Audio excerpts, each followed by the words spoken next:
Assalamualaikum warahmatullahi wabarakatuh. Sahabat Sri Story, semoga kita semua selalu dalam lindungan Allah Subhanahu wa Ta'ala. Jangan lupa kirimkan sholawat kepada junjungan kita, Nabi Muhammad Shallallahu Alaihi Wasallam. Pernahkah Anda membayangkan, seorang perempuan sederhana dari Indonesia yang berangkat ke negeri jauh demi keluarga, justru dipaksa menghadapi kenyataan pahit yang tak pernah ia bayangkan? Malam itu menjadi titik awal kejadian yang bikin syok. Namun siapa sangka dari ujian berat ini tersimpan sebuah takdir yang mengejutkan. Bagaimana kisahnya?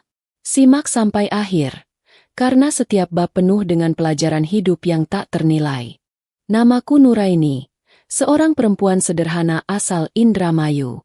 Aku masih bisa merasakan jelas bagaimana detik-detik terakhirku meninggalkan tanah kelahiran, saat ayah dan ibu memelukku erat di teras rumah. Waktu itu, matahari belum sepenuhnya naik. Udara kampung masih dingin, tapi pelukan keluarga membuat dadaku terasa panas. Aku tahu, mereka tidak ingin melepas kepergianku, namun kebutuhan hidup yang semakin berat memaksa aku untuk berangkat.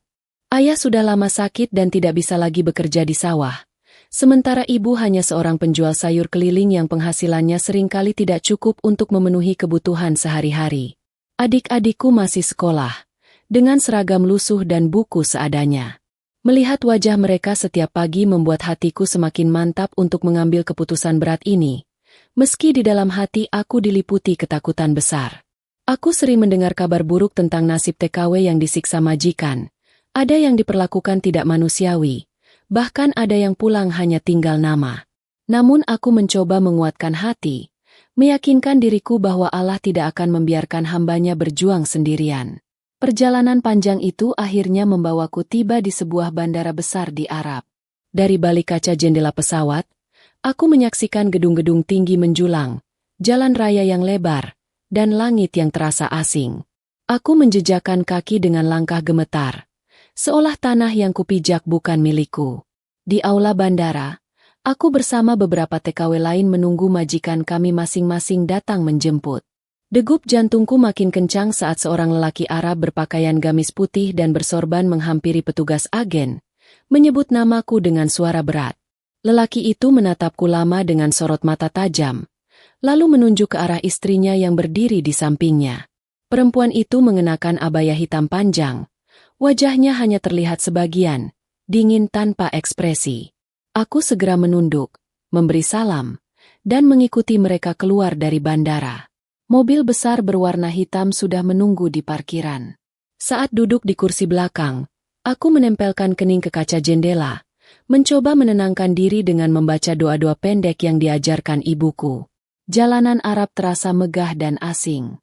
Ada masjid besar dengan menara yang menjulang, ada pasar tradisional dengan pedagang berteriak, ada gedung-gedung mewah dengan lampu berkilau. Namun, semua pemandangan itu tak mampu menghapus rasa takut yang semakin menekan dadaku. Dalam perjalanan itu, pikiranku melayang pada pesan ibu sebelum berangkat. Nak, jangan lupa sholat 5 waktu, jaga diri, jangan pernah meninggalkan doa. Kalau ada masalah, jangan takut menangis pada Allah, karena Dia yang akan menolongmu. Kalimat itu terus terngiang-ngiang di telingaku, membuat air mata tanpa sadar mengalir di pipi.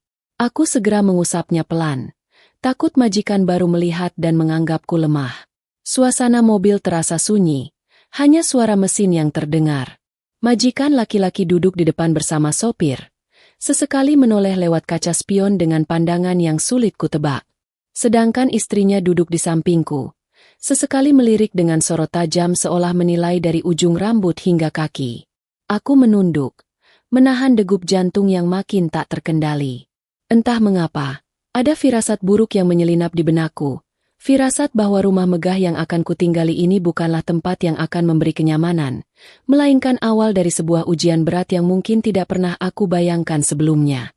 Dan benar saja, hari itu menjadi awal dari langkah kaki yang akan mengubah seluruh hidupku. Saat mobil berhenti di depan sebuah rumah besar dengan pagar tinggi menjulang, aku benar-benar terdiam. Rumah itu terlihat mewah.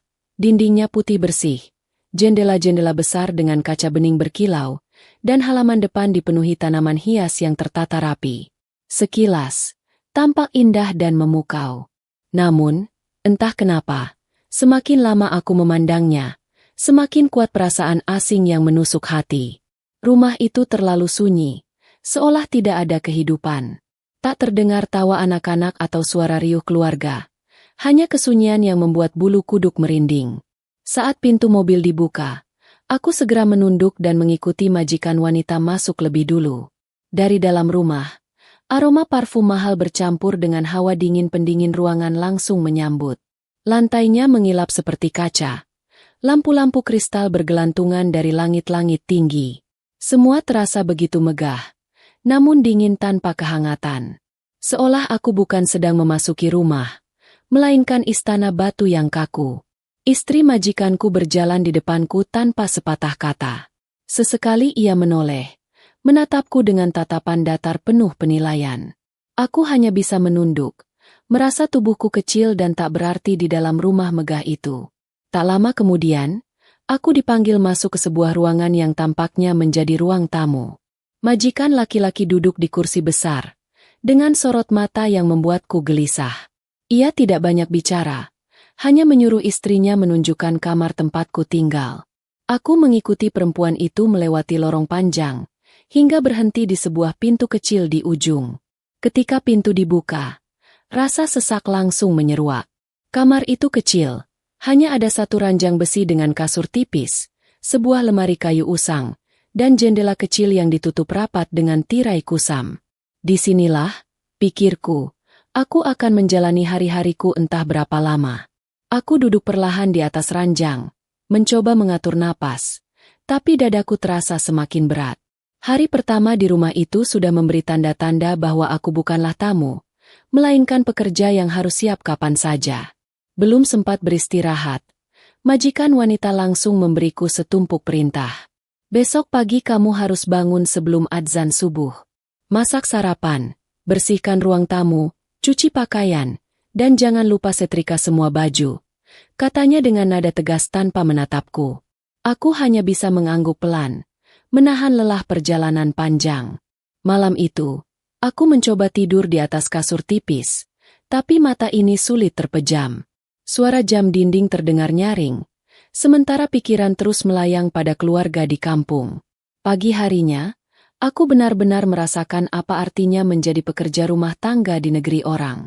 Belum sempat membuka mata sepenuhnya, majikan wanita sudah mengetuk pintu keras-keras, menyuruhku segera bangun. Dengan tubuh lemas, aku langsung menuju dapur. Dapur itu luas, penuh dengan peralatan modern yang belum pernah kulihat sebelumnya. Namun, bukan kemewahan itu yang membuatku terkejut, melainkan tumpukan pekerjaan yang menantiku. Ada beras yang harus dicuci, daging yang harus dimasak, piring kotor yang menumpuk, dan lantai yang harus dipel. Aku mengerjakan semuanya dengan terburu-buru. Keringat mengucur deras meski udara di dalam rumah terasa dingin. Siang harinya, setelah pekerjaan hampir selesai, aku duduk sebentar untuk mengatur napas. Namun, istirahat itu tidak berlangsung lama. Majikan wanita masuk tiba-tiba, memeriksa hasil kerjaku.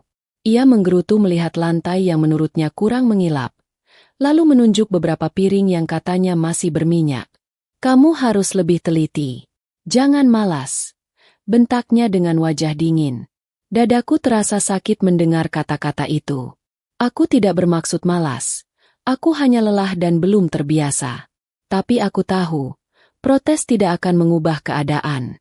Aku hanya bisa menunduk, menahan air mata agar tidak jatuh di depannya.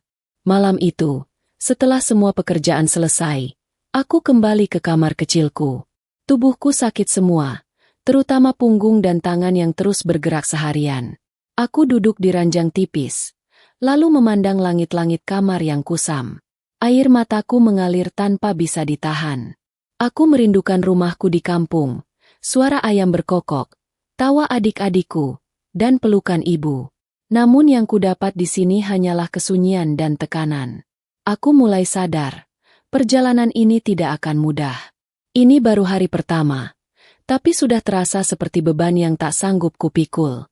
Dalam doa panjang malam itu, aku memohon kepada Allah agar memberiku kekuatan. Aku tahu, hari-hari berikutnya mungkin akan lebih berat, Mungkin akan ada kejadian yang membuatku syok dan tak pernah aku bayangkan sebelumnya. Namun aku berjanji pada diriku sendiri untuk tetap bertahan, karena aku tidak ingin perjuanganku sia-sia. Hari-hariku di rumah majikan mulai terasa seperti roda yang berputar tanpa henti. Dari subuh hingga larut malam, aku terus bergerak, seolah tubuh ini tidak punya hak untuk beristirahat. Pagi hari dimulai dengan adzan yang menggema dari masjid besar tak jauh dari rumah. Namun, belum sempat aku menenangkan hati dengan sholat subuh, ketukan keras di pintu kamar sudah membangunkanku. Cepat bangun. Banyak pekerjaan menunggu. Suara majikan wanita menggema seperti cambuk yang menghantam telingaku. Aku segera bergegas ke dapur, menyiapkan sarapan untuk seisi rumah.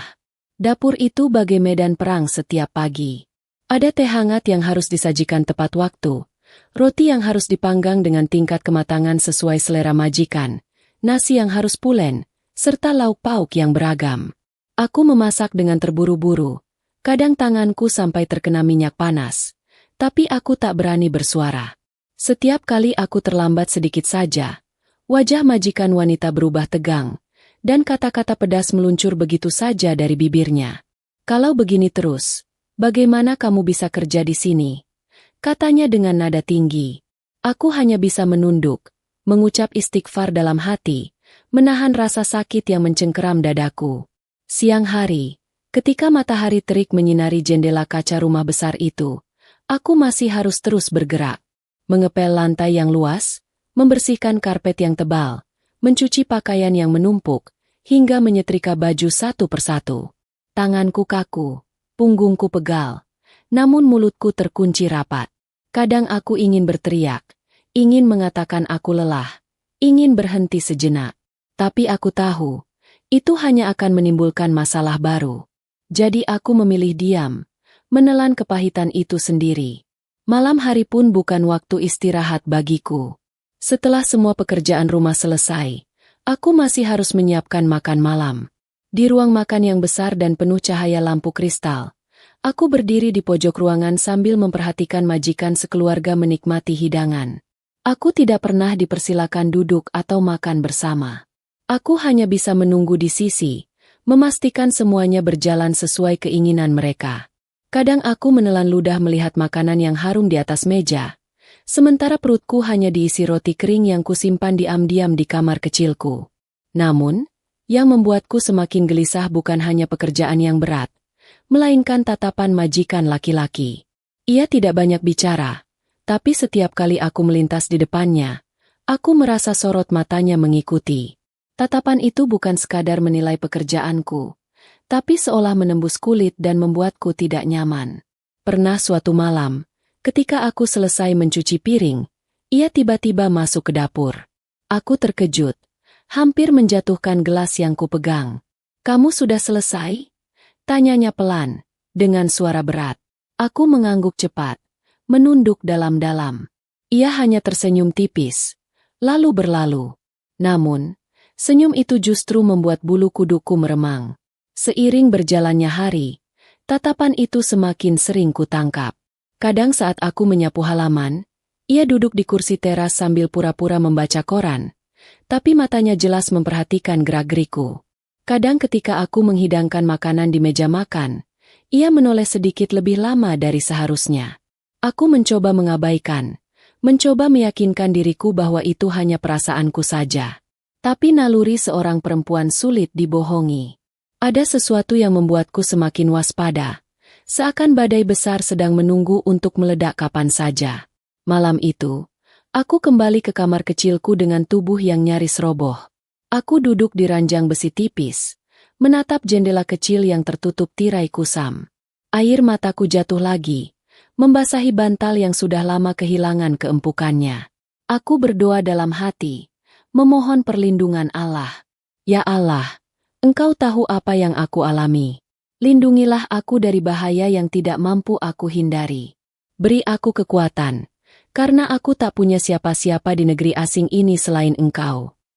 Doa itu terus kuucapkan hingga mataku terpejam. Aku tidak tahu apa yang akan menantiku esok hari. Namun, hatiku berbisik, ujian yang sesungguhnya baru saja akan dimulai. Malam itu seharusnya menjadi waktu istirahat setelah seharian penuh tubuhku bekerja tanpa henti. Punggungku sakit, tanganku perih karena detergen, dan mataku berat karena kantuk yang menumpuk. Aku sudah menyelesaikan semua pekerjaan, dapur bersih, pakaian kering, dan lantai berkilau. Setelah memastikan tak ada lagi perintah dari majikan wanita, aku kembali ke kamar kecilku di ujung lorong. Kamar itu pengap, dindingnya kusam, kasurnya tipis, tapi hanya itulah satu-satunya tempatku bisa berbaring. Dengan tubuh lunglai, aku menutup pintu dan merebahkan diri, mencoba menenangkan hati dengan doa sebelum tidur. Namun, malam itu tidak berjalan seperti biasanya. Baru saja mataku hampir terpejam, aku mendengar langkah kaki di lorong. Awalnya aku pikir itu majikan wanita, mungkin ingin memeriksa sesuatu. Tapi langkah itu terdengar berat dan perlahan, seakan disengaja. Jantungku mulai berdetak lebih cepat. Aku menegakkan tubuh, menatap pintu yang hanya terkunci dari dalam dengan kait tipis. Suara langkah itu berhenti tepat di depan pintuku. Dalam sekejap, pintu kamar terbuka. Majikan laki-laki berdiri di ambang pintu, dengan sorot mata yang membuat darahku terasa membeku. Aku terkejut, tubuhku langsung gemetar. "Tuan, ada yang bisa saya bantu?" Suaraku terbata, hampir tak keluar.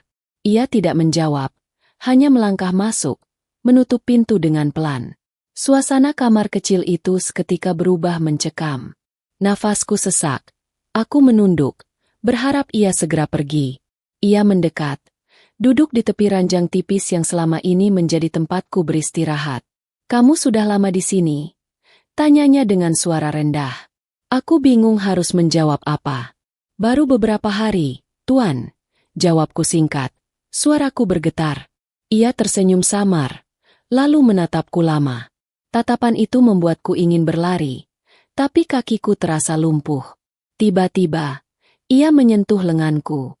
Sentuhan itu membuat tubuhku kaku. Aku segera menarik tangan, berusaha menjaga jarak.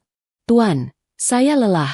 Izinkan saya istirahat," kataku pelan sambil menunduk. Tapi ia justru mendekat lebih jauh. Suaranya berat di telingaku. "Kamu cantik. Lebih cantik daripada yang lain. Jangan takut. Aku hanya ingin dekat." Kata-kata itu membuat kepalaku berputar.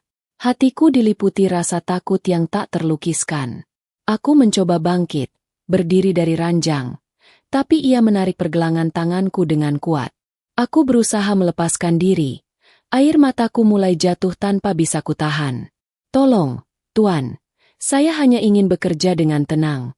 Jangan begini," ucapku sambil terisak. Tapi seolah tak peduli, ia semakin mendekat. Nafasnya memburu, membuatku semakin ketakutan. Dalam kepanikan itu, aku hanya bisa berdoa dalam hati. "Ya Allah, lindungi aku. Jangan biarkan aku jatuh dalam dosa. Selamatkan aku dari orang zalim ini." Tubuhku bergetar, dadaku sesak, seolah udara di kamar itu lenyap. Aku merasakan betapa kecil dan lemahnya diriku di hadapan kekuasaan seorang majikan yang bisa berbuat apa saja terhadapku. Malam itu menjadi awal dari kejadian yang tak pernah aku bayangkan. Sesuatu yang hanya sering kudengar dari cerita TKW lain kini kualami sendiri. Rasa syok itu menusuk hingga ke tulang. Aku merasa semua yang kukhawatirkan sebelum berangkat ke negeri ini mulai menjadi nyata. Dan sejak malam itu, aku tahu hidupku tak akan pernah sama lagi. Sejak malam itu, hidupku berubah. Aku tidak lagi bisa tidur dengan tenang. Setiap kali mata terpejam, bayangan wajah majikan laki-laki itu muncul begitu jelas, dengan tatapan yang menusuk dan tangan yang sempat meraih tubuhku. Aku sering terbangun tengah malam, keringat dingin membasahi tubuh. Jantung berdebar begitu cepat seolah baru saja dikejar sesuatu. Kamar kecil yang dulu sudah terasa pengap kini berubah menjadi penjara yang menyesakkan. Aku tidak berani menutup mata terlalu lama. Takut pintu itu kembali terbuka dan mimpi buruk itu datang lagi. Pagi harinya, aku menjalani rutinitas seperti biasa. Memasak, membersihkan rumah, mencuci pakaian, menyetrika, hingga mengepel lantai. Namun semua itu kulakukan dengan tubuh yang gemetar dan pikiran yang kacau. Senyumku hilang. Bahkan untuk sekadar menyapa anak-anak majikan pun aku tak sanggup. Aku menjadi pemurung, lebih banyak diam, hanya menunduk pada setiap perintah. Istri majikan sering menggerutu